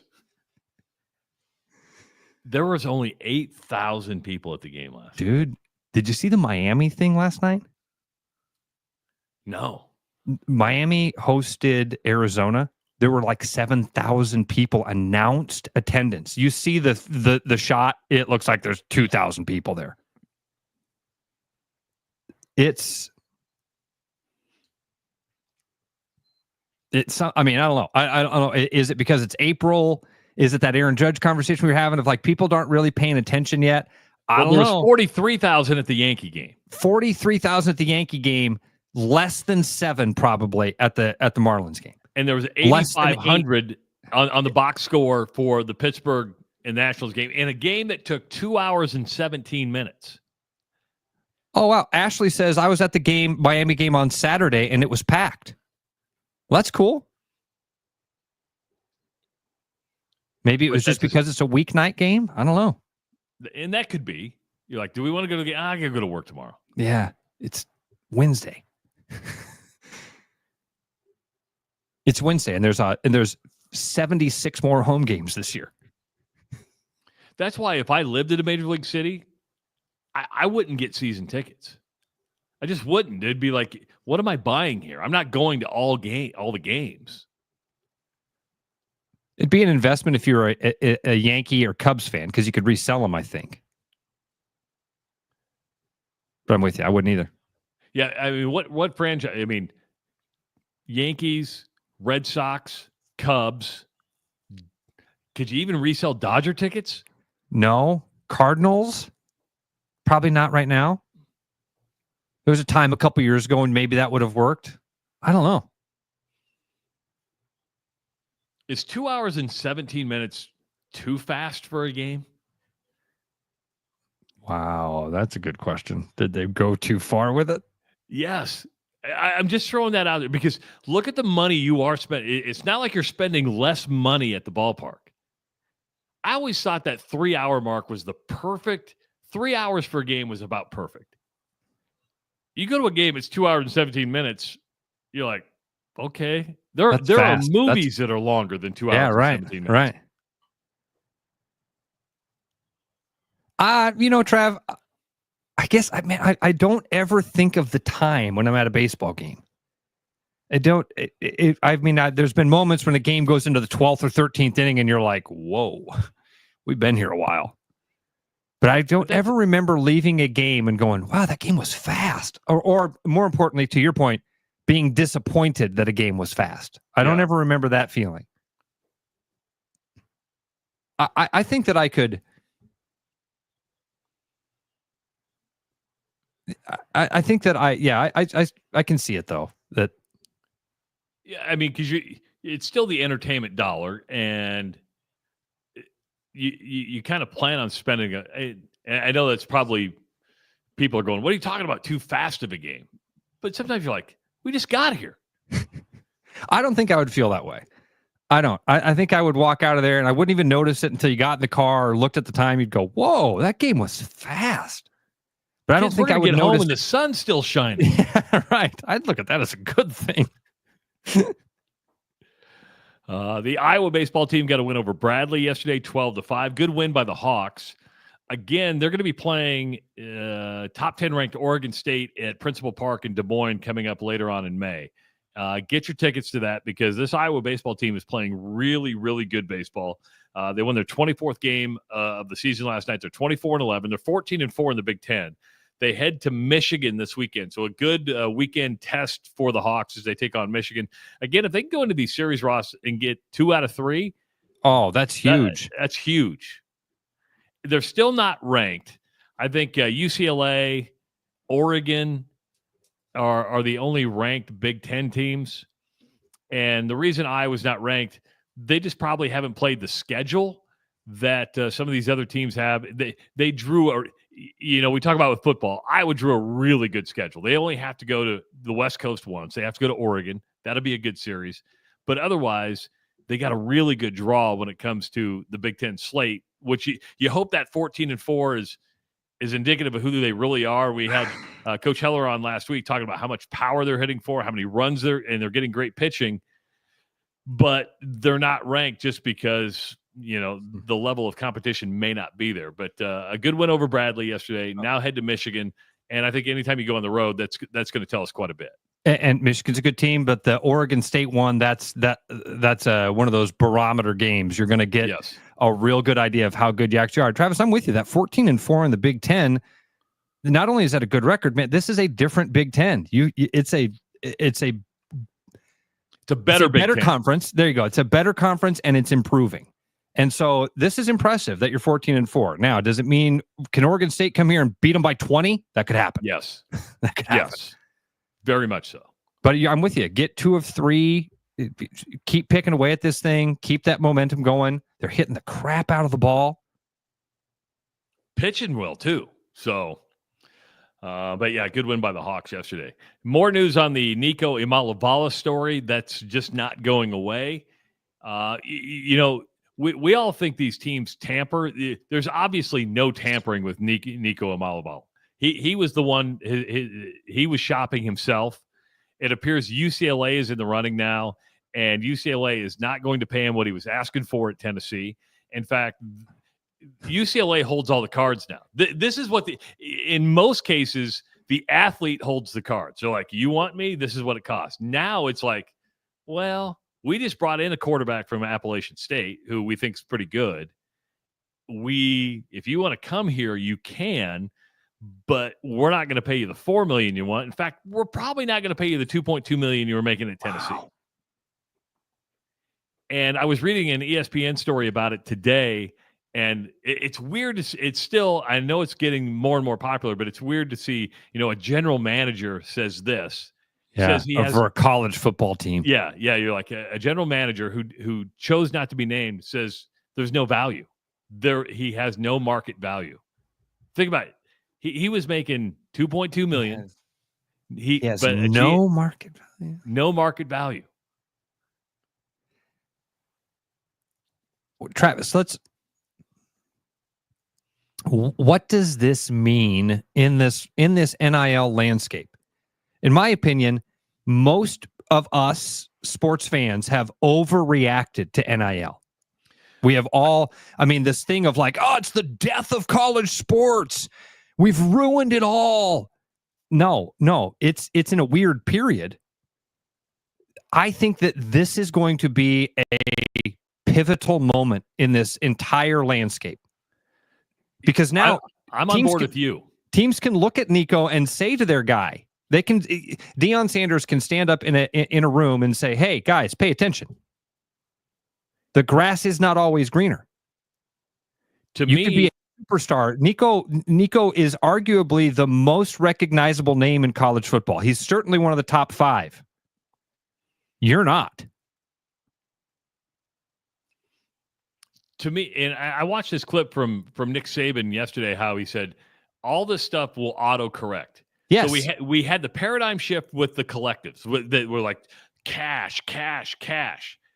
Nico Imalavala might be that paradigm shift to where it's auto-correcting on its own, where people go, okay, enough's enough. And it took somebody, believe it or not, it took somebody who has a lot of money, and Tennessee's got a lot of money, to go, we're not bending. That's what it had to be, was for smart people to finally go, no, this is too much. There's no return on this investment anymore. And that's what, for a long time, that's what we've all been saying. It's like, man, why are these people giving all this money? They're smart. There's no return on the investment. I remember when this all first started, I said this on the show, and I was like, in the end, the ROI will determine how big this stuff gets. Yeah. And this is why I worry about the Hawkeye. Have you seen the Forever Hawkeye thing? Did you see the What's Bugging Andy from Sunday night? No. What Andy did about... So the Hawkeyes have launched this new program called Forever Hawkeye. And if you've donated a certain amount of money, you become a Forever Hawkeye, or you can donate a certain amount and become a Forever Hawkeye. At some point, it's going to tip. And I think that we're getting there. We're really close to there. Not just at Tennessee, in Iowa, where people with money are going to look around and go, I've given. You can't give me access any more than... I'm not sold on, I get to talk to the coach. I get a photo op. Yeah, I get to see the locker room. I get to post on Insta that I was in the pink locker room. At some point, people are going to wake up. They're going to wake up. They're going to go, wait a minute. Why am I excited about being here? I paid for it. I should have been invited. Why'd I have to pay extra money to get access to the thing that I've been paying for? So what we're watching is a new paradigm shift, and it's an auto correction. And he's going to lose. He's technically losing money. He's going to make a lot of money. No matter, I mean, even if he gets $1 million a year, that's a lot of money. Yeah, no, but again, it's that gambler's mentality. It's that human nature thing of, well, I know I didn't have the $2 million, but I was guaranteed it.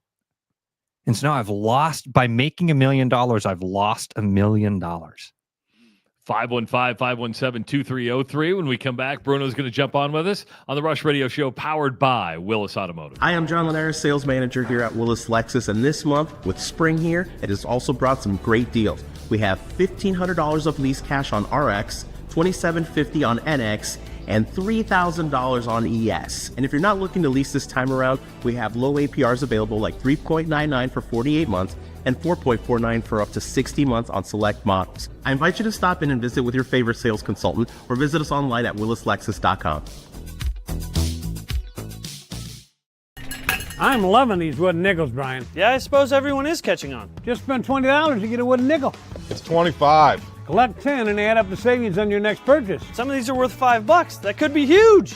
I know, right? That's why you have to spend $20. It's 25. Collect 10. It's like money back to you. Spend 20, you get another wooden nickel. It's 25. Collect 10 and add up the savings. It's huge. Central City Liquors, home of the 10% cash coupon. And the wooden nickel program. It's huge. If you have a pest problem with over 20 years of experience, Bats and Bugs Pest Solutions is Central Iowa's local expert in fast, effective, eco-friendly pest solutions at a fair price for your home or business. Call us today at 515-218-3400.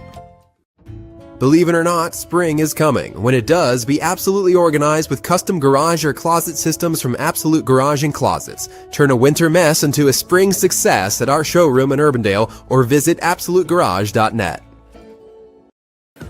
With over 260 beers on tap, El Bait Shop isn't just another craft beer bar. It's the best. Beer lovers know El Bait Shop, 200 Southwest 2nd, Des Moines. There's a new spin on casual dining near Drake University. Lucky Horse Beer and Burgers. Craveable faves, flatbreads, delicious burgers, frozen cocktails, and a crazy cool vibe. Get to Lucky Horse Beer and Burgers today.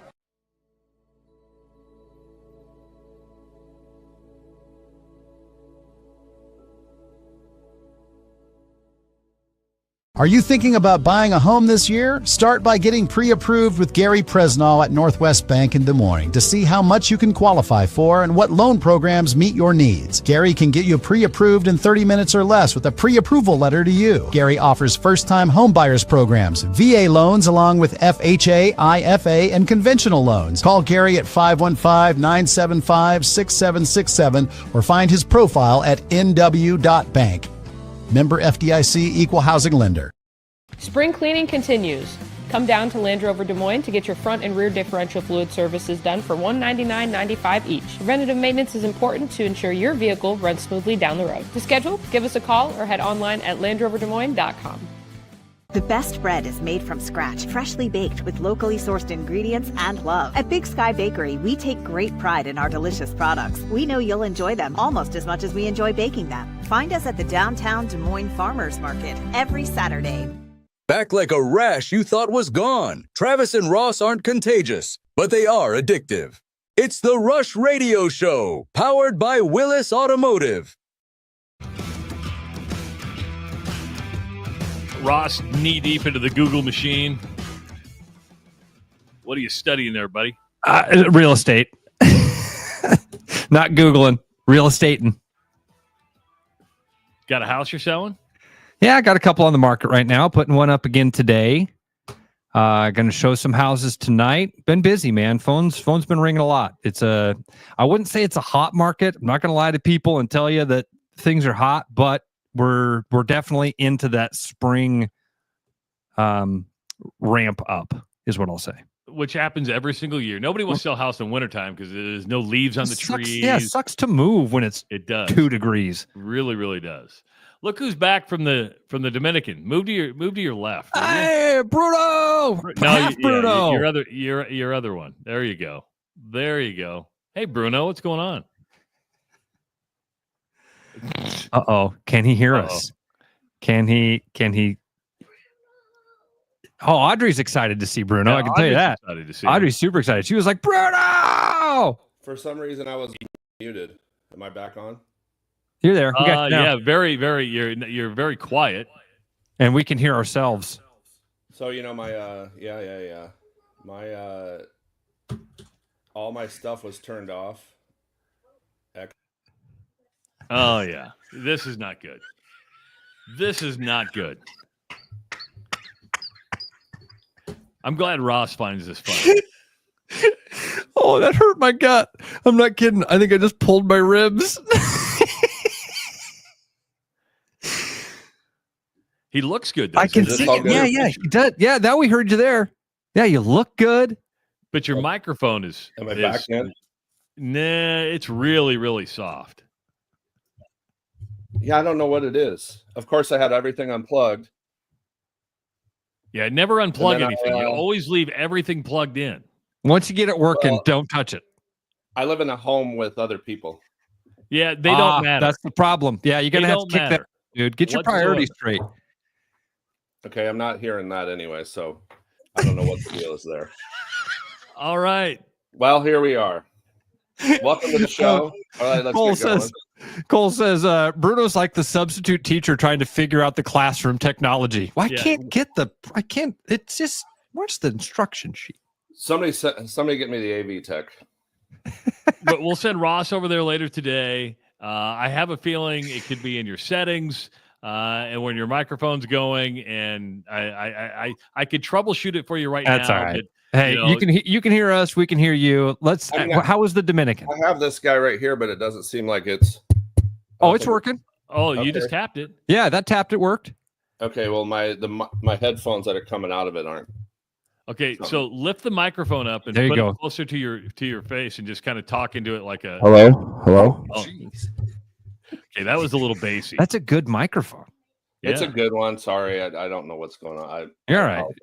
You're fine. Yep. You can tell Mike's an old 8-bit Nintendo guy. He says, try blowing into the cartridge. See if that'll work. How is the Dominican? It was really cool, really warm, but it was awesome. It was super cool. Those, the folks at Choice Credit Union are amazing guys. I love hanging out with them. They pushed me pretty hard on the rums, on the partying. Yeah, they pushed you hard on the rums.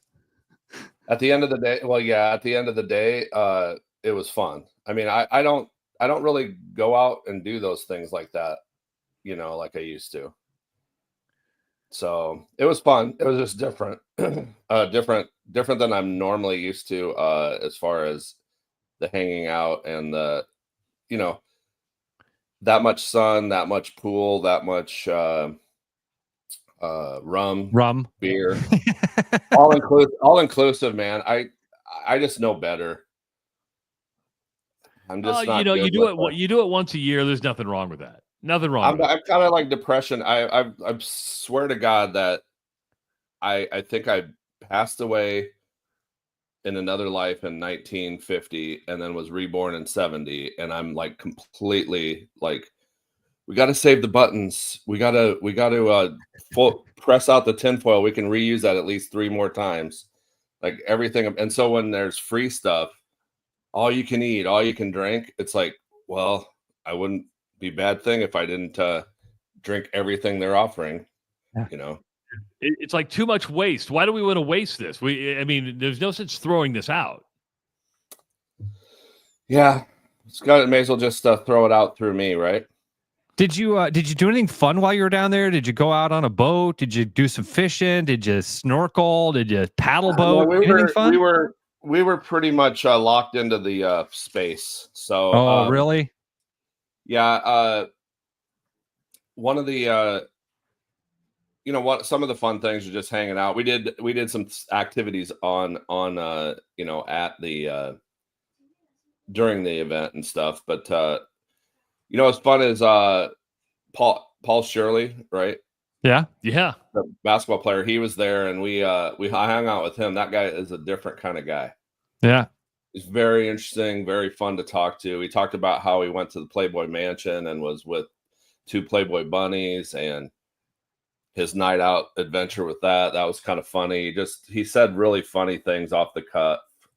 You wouldn't anticipate it. He's a very interesting guy. Yeah. Yeah. We've had him on before. He's an interesting dude. I think he's got like his 5th book coming out. Oh, really? We're hopeful to host him when he comes to town to talk about it. That'd be cool. Speaking of talk about hosting, weird. weird stuff, restaurants, things that you don't expect. There's this lady called Tara Bjork in Charlotte, North Carolina. She was at her at work and she saw something she thought she should put on TikTok, even though it was against company policy. So she said, "I need you guys to see what just came in the door." So she got her camera out and she pulled up a guy at a table where he was sitting across from a blow-up doll. It's reported she observed him feeding grapes to the doll. He's in love. And she was like, she's like, I don't know what to do. It went different ways. She ended up getting fired for going against company policy, but it turns out, guess what? The man, when it was all said and done, it was revealed that the man had finished last in his fantasy football. Oh, it was a punishment. Yeah.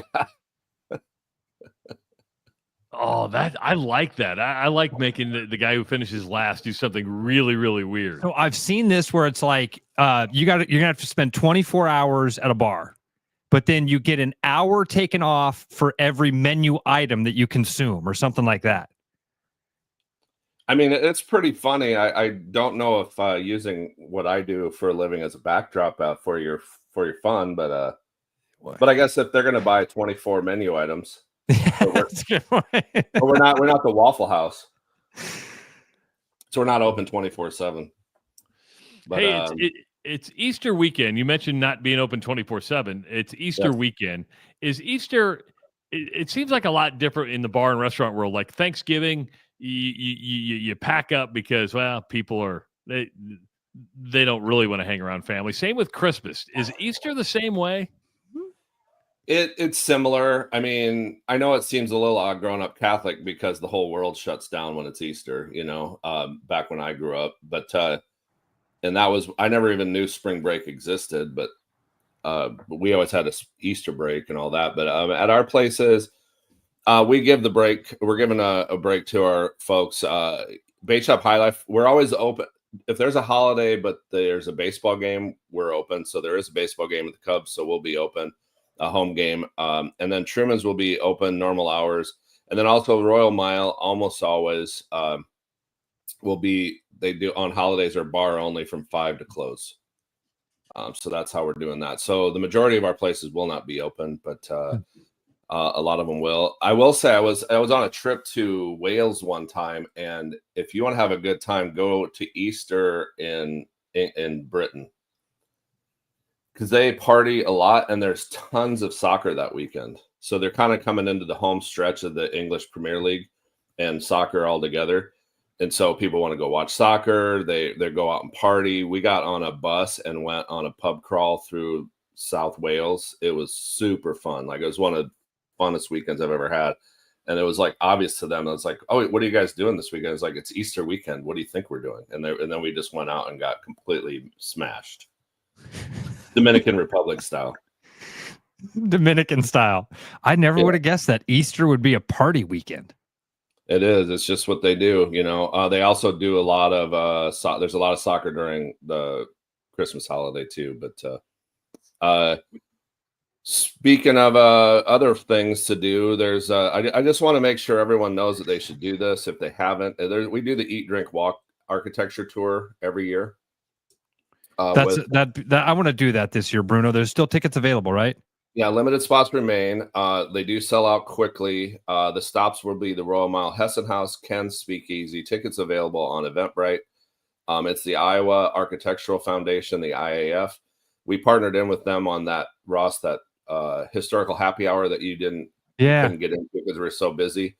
We're going to redo that one coming in the future, but we're actually putting one together for the Iowa Tap Room towards the end of May, and we're going to work with the Historical Society again of Iowa and put that one on so that's another time you can catch. But this one should be super fun. Tickets are available, and you just walk around. They talk and tell you all about the history of Des Moines, the buildings, and then every stop you get something to eat and drink on us, or not on us. It's part of the package. So lots of fun there. So I don't know. I hate to list all these things, but let's just get these things out of the way and then we'll talk. Buzzer Billy's is turning 26. Can you believe it? 26. Wow. Now that goes 26 years, Bruno. Wait a minute. Is that at the new location, 26 years? Oh, of course not. 26 years in Des Moines. Oh, okay. When did you guys I move? don't even know if we're talking about the years we were down, but it's funny because, it's so long ago. We think it was April 19th of 1999 is when we opened. Down on You think? First. I think. Well, that's what they were putting. Best recollection. I bet you it's about almost dead set accurate because Andy, if he was asked, he always has these things. He knows when they happen. But yeah, April 1999. And I joined the team not that far after their opening. So, 26 years is a long time for any restaurant, right? I mean, to make it that long. Is Buzzard Billy's a franchise or is that an original idea by you guys? Wow. It's not a franchise. It's an original idea. It started in Waco, Texas. It was started. You'd have to look this up, but it happened right after, right before the Branch Davidian, the Waco massacre, or the Waco whatever, because they had a lot of the ATF folks in at that time, and so it happened during then. So Buzzard started over 30 years ago. There's one in La Crosse. There's one in Lincoln. There's one in Des Moines. The Waco one has closed since.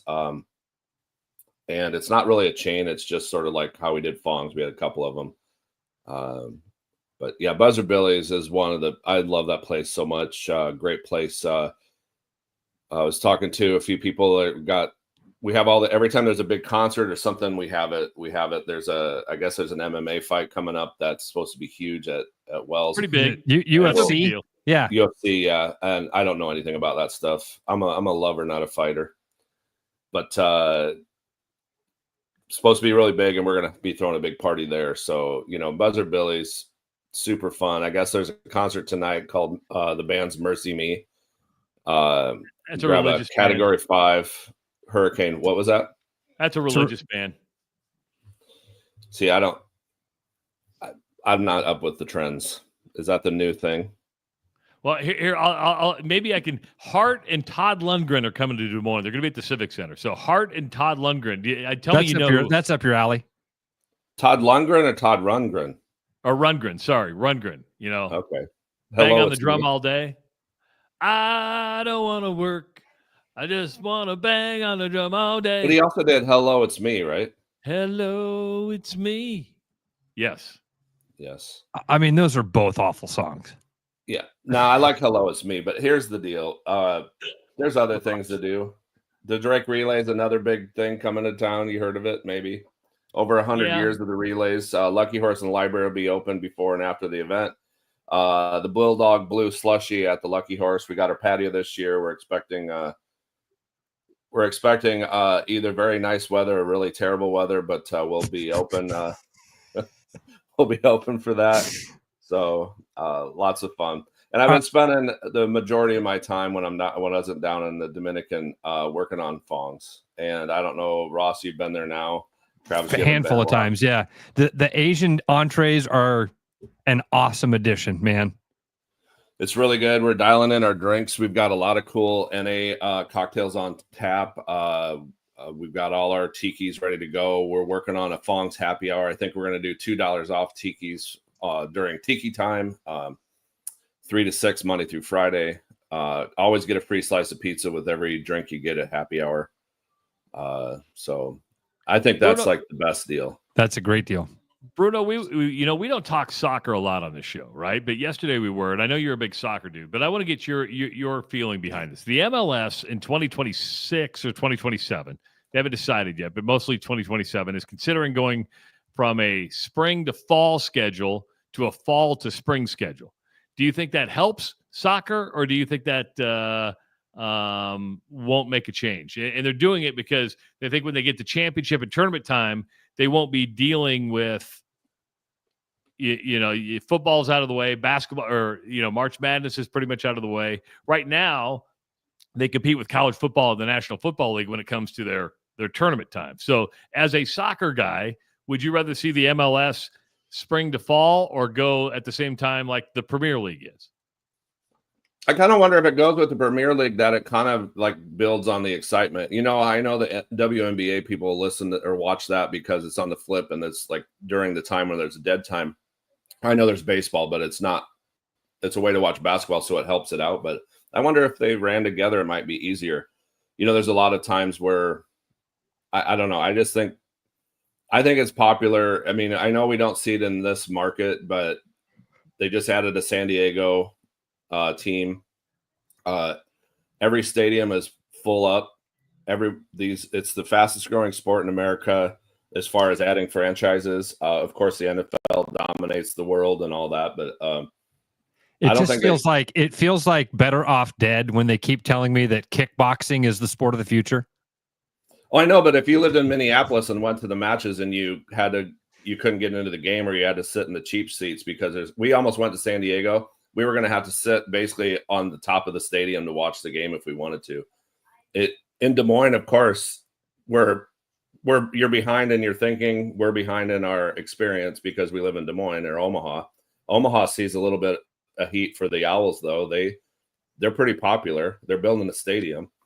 Yes. And I talked yesterday. I guess the stadium for Des Moines might be happening still. Bruno, that's a developer I talked to last week. We were in a committee together, and somebody asked me what I thought about the stadium, and I said, if you ask me, it's probably never going to be built. And this guy jumped in and said, actually, it's happening. Well, if you're born in the 1970s, would you think boxing would ever fade away? Yeah, that's a good point. If you were born in the 1970s and lived in the 80s, do you think NBA would ever actually be where it's at now? Dude, 5 years ago, we didn't think the WNBA would be where it's at today. 3 years ago, we didn't. In the 1960s, the NFL was nothing. The NFL was But Bruno, but soccer was football was more of a joke back then than soccer is right now, if you ask me. Attendance wise and what they got paid and how much attention. But football had not been around for 100 years for people to grab onto it. So this is not soccer's not new. No, but it's the most popular sport in the world. It's the most watched and attended and viewed. It's obviously the most opportunity to make money. Again, dude, I've tried to tell you this for years, though. You're never going to win people over by telling people that they should watch it. No, I'm not sure they should. I could care less if they do or don't. I love it, and you don't have to watch it. What are you eating? Breakfast. A David bar. But I don't think they're a sponsor, so I shouldn't say that. No, what soccer needs in the United States, and it has to be an American, is a Caitlin Clark, a Michael Jordan, or a Tiger Woods. We thought that was going to be Freddie Adu, right? Did I get that right? Oh, you're saying we need to have a homegrown talent. Yes, 100%. You brought in Messi, and Messi. I mean, Messi moved the needle at times, but it didn't change the perception of MLS around the country. Iowa. And that's fine. I mean, it's a market of 3 million. I don't think they're trying real hard to make sure they can get popular in Iowa yet. That'll just happen because, right? Maybe. They're not building an NFL stadium in Iowa or an MLB or an NBA franchise isn't moving in ever. So, that's kind of how I think about it. Maybe. It'd just be interesting to see if the schedule helps MLS out in gaining. And there's other reasons to do it, whether that's trading players or loaning players and stuff like that. There's a bunch to consider. But maybe it will help them that they don't have to go head-to-head against college football and football when it comes to time to, start paying attention. I mean, it's true. I mean, I just don't know how it fits in. All the sports are very popular. The only time there really is kind of a lull, let's say, is in the summer. If there's any kind of drop off where there's not everything's on top of everything. But the only hard thing's going to be are these cold weather cities that have to play in the snow, because there'll be a lot of playing soccer in the snow. Like the Costa Rica U.S. game in Denver, 7 inches of snow. Yeah. Ooh. The snow Classico, I think is what they call it. And it became like an international incident because of it. Oh, I mean, it was funny because we're like, this is no big deal. And the Costa Ricans are like, you're killing us. We can't even move. Well, it's a competitive advantage. All right, Bruno, happy Easter. It's always good to catch up. We're going to send Ross over to be your IT man later on and get your stuff figured out. I'll be in touch. That's right. Thank you. Yeah, well, I'm sorry about today. I scrambled around. I thought I had it all ready, and then I turned it on. I even loaded up your StreamYard. I was ready to go. Equipment failure again. Once I get it all together, they're going to pull us off the air. Yeah, exactly. No, they're not pulling us off the air. All right, Bruno. We'll see you later, buddy. Appreciate it. See you guys. Thanks. Yeah. Bye-bye. Bruno joining us. Good stuff. He never disappoints, does he? I love it.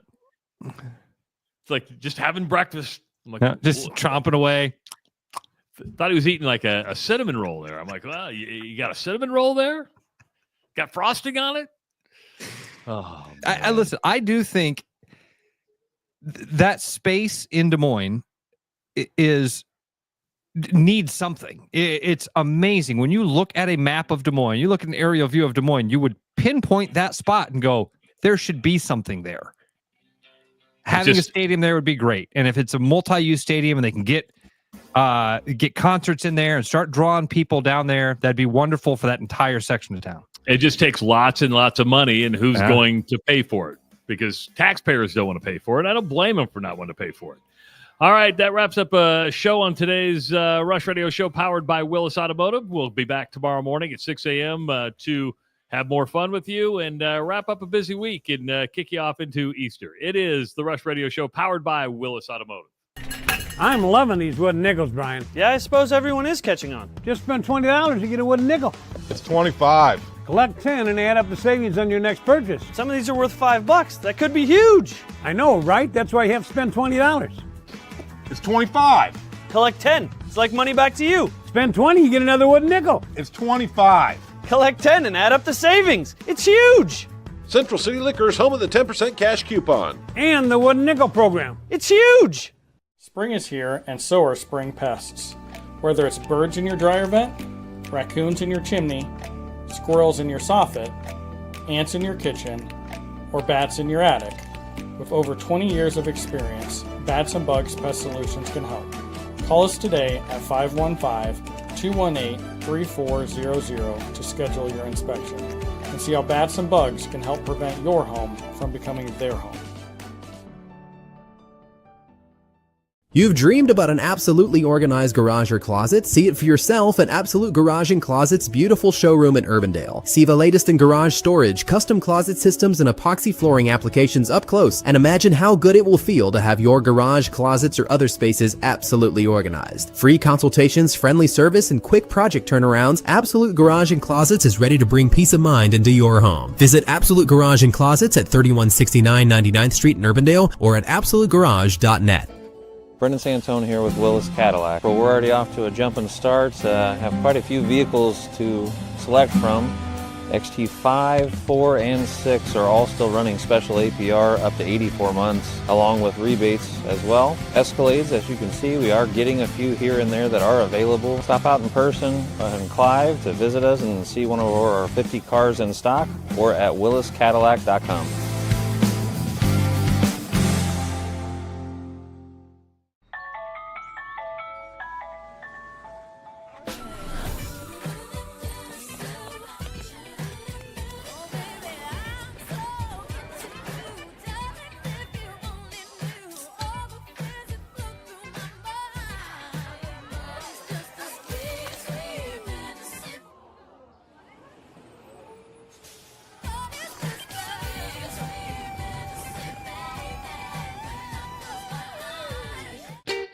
Missing a quality home-cooked meal? You know, the kind Mom used to make? Lucky for you, we found her recipe book. Welcome to the High Life. Welcome to the Champagne of Bars. Looking for the perfect golf escape? Experience links-style golf right here in Ames at Coldwater Golf Links. With rolling fairways, large greens, and unique routing, it's golf the way it's meant to be played. Whether you're a seasoned pro or just starting out, you'll love our course's welcoming atmosphere and friendly staff. Grab your clubs, book a tee time, and make every round unforgettable. Coldwater Golf Links, where great golf leads to great memories. Visit coldwatergolf.com to book your round today.